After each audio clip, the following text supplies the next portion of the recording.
Oh, there is. I don't know, just because she's short. Member for Johnston. I'm not short. People always say. Thank Member you. for Johnston. Thank you, Madam Speaker. Madam Speaker, I know everyone in this chamber agrees that alcohol is a terrible problem in the Territory. We know it destroys families, we know it drives violence, we know it fills our hospitals, we know it burdens our community. There's no disagreement about the seriousness of this issue. But because we all agree that it's so serious, this is not how we should be making law about it.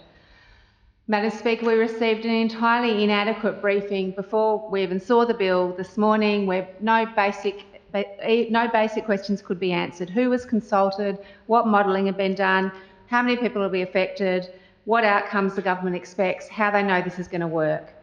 And this amendment might work, Madam Speaker, but the truth is we simply do not know, and that on that basis we should not be making law.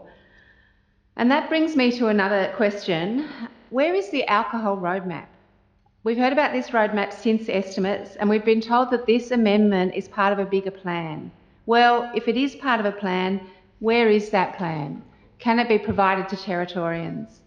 So services can see it, so remote communities can see it, so ACCOs and frontline workers can see it, and people can understand how this fits in to the plan for actually tackling this thing which causes so much harm in our community. And if this bill is not part of the roadmap, then why are we still seeing ad hoc reactive changes to a problem that we all agree is urgent and complex?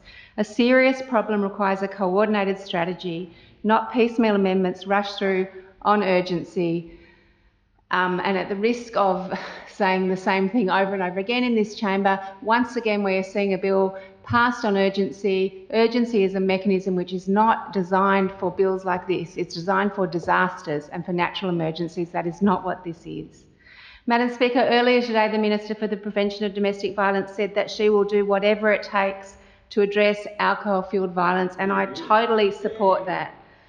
But if this is true, Madam Speaker, why is the Coroner's Recommendation 32, the mandatory trial of BDR scanning in licensed venues, which was also supported in this review, not being implemented?